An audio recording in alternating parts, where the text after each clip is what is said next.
राजनीति के हिसाब से 2023 काफी अहम। मिशन 2024 के लिए बिछेगी सियासी पिच। 9 राज्यों में होंगे विधानसभा चुनाव। 9 राज्यों में किसके सिर सजेगा ताज। नया साल यानी 2023 शुरू हो चुका है। इस नए साल में कई चुनौतियां हैं। राजनीतिक तौर पर यह साल काफी खास रहने वाला है।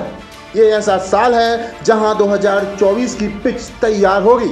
जो भी दल इस पिच पर तेज बल्लेबाजी करेगा, मिशन 2024 उसके लिए उतना ही आसान होगा। दरअसल 2023 में दक्षिण भारत से लेकर पूर्वोत्तर और उत्तर भारत के हिंदी पट्टी वाले राज्यों में विधानसभा चुनाव होने वाले हैं। मतलब 2023 में देश के 9 राज्यों में विधानसभा चुनाव होना है। साल की शुरुआत में 4 राज्यों में चुनाव होंगे, जबकि 5 राज्यों में साल के अंत में चुनाव होने हैं। जिन 9 राज्यों में चुनाव होने हैं उनमें 3 पर बीजेपी और 2 राज्यों पर कांग्रेस का कब्जा है।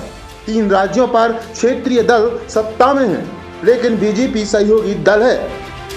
वहीं एक राज्य तेलंगाना में केसीआर की पार्टी बीआरएस कब्जा जमाए हुए है।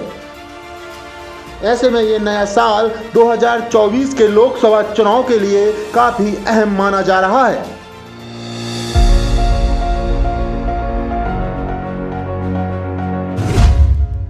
हिंदी पट्टी वाले राज्यों में चुनाव काफी अहम। हिंदी पट्टी वाले राज्य मध्य प्रदेश, राजस्थान और छत्तीसगढ़ में भी इस साल विधानसभा चुनाव होने हैं, लेकिन इन राज्यों में बीजेपी के सामने कई चुनौतियां होंगी। साल 2018 में इन तीनों राज्यों में बीजेपी सत्ता से बाहर हो गई थी। तीनों राज्यों पर कांग्रेस ने कब्जा जमाया था, लेकिन अभी मौजूदा स्थिति में कांग्रेस छत्तीसगढ़ और राजस्थान में ही सत्ता में है। वहीं मध्य प्रदेश में ऑपरेशन लोटस की वजह से बीजेपी सत्ता में है। इस बार फिर कांग्रेस मध्य प्रदेश की सत्ता में वापसी के लिए एड़ी चोटी का जोर लगा रही है।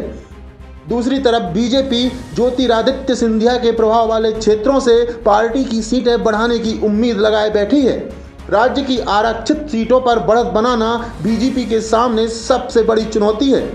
अगर मध्य प्रदेश में बीजेपी को सत्ता बरकरार रखनी है तो आरक्षित सीटों पर 2013 वाला प्रदर्शन दोहराना होगा। अगर राजस्थान की बात करें तो यहाँ का सियासी रिवाज हर 5 साल में सत्ता परिवर्तन कर रहा है। 2023 में सबकी निगाहें राजस्थान के सियासी दंगल पर होंगी। बड़े राज्यों में यही एक राज्य है जहाँ फिलहाल कांग्रेस की सरकार है।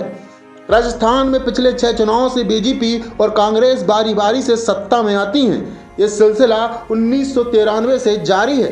1993 से यहाँ कोई भी पार्टी लगातार 2 बार चुनाव नहीं जीत सकी है। राजस्थान की परिपाटी ही फिलहाल सत्ताधारी कांग्रेस के लिए सबसे बड़ी चुनौती है। कांग्रेस के दिग्गज नेता और मुख्यमंत्री अशोक गहलोत और सचिन पायलट के बीच 2018 के बाद से ही तनातनी है। कांग्रेस के लिए इस बाधा से भी निपटना एक बड़ी चुनौती है और बीजेपी की राह में ये सबसे फायदेमंद पहलू है। वहीं छत्तीसगढ़ की बात करें तो यहाँ पर कांग्रेस की अपने बलबूते पर सरकार है। छत्तीसगढ़ में दिसंबर 2003 से दिसंबर 2018 तक बीजेपी सत्ता पर काबिज रही थी। 2018 में हुए चुनाव में कांग्रेस ने बीजेपी के 1.5 दशक की बादशाहत को खत्म कर दिया था। देश में यही एक राज्य ऐसा दिखता है जहां कांग्रेस फिलहाल सबसे ज्यादा मजबूत नजर आती है। कर्नाटक और तेलंगाना में भी चुनाव। साल 2023 में कर्नाटक और तेलंगाना में भी विधानसभा चुनाव होने हैं। इस बार कर्नाटक में बीजेपी, कांग्रेस और जेडीएस के बीच कांटे की टक्कर होने की उम्मीद है। पिछली बार 2018 में हुए चुनाव में बीजेपी 104 सीट जीतकर सबसे बड़ी पार्टी बनी थी।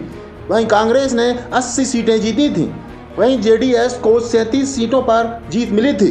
2013 के मुकाबले बीजेपी के वोट बैंक में करीब 2 गुना का इजाफा हुआ था और उसे 64 सीटों का फायदा मिला था।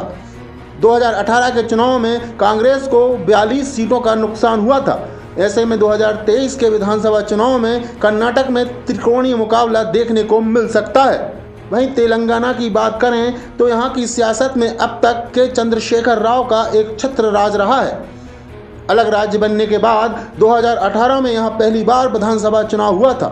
उस वक्त तेलंगाना की कुल 119 सीटों में से 88 सीटों पर केसीआर की पार्टी को जीत मिली थी। वहीं कांग्रेस को महज 19 सीटें मिली थीं। ओवैसी की पार्टी AIMIM को 7 सीटों पर जीत मिली थी।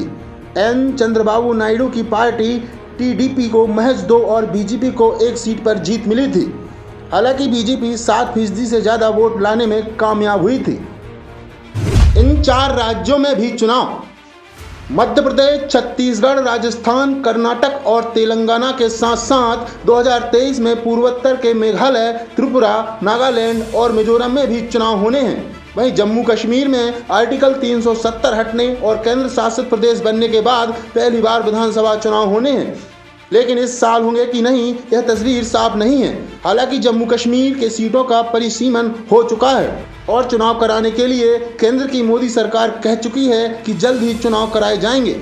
जम्मू कश्मीर के मौसम को देखते हुए अप्रैल मई में कर्नाटक के साथ विधानसभा चुनाव कराए जाने के आसार हैं। अगर ऐसा होता है तो फिर साल 2023 में कुल 10 राज्यों में चुनाव होंगे।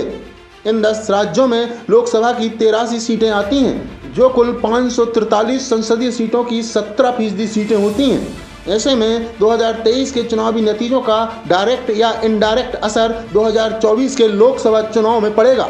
इसलिए साल 2023 को देश की सियासत के लिए काफ़ी अहम माना जा रहा है। डेस्क रिपोर्ट, मुंबई महानगर।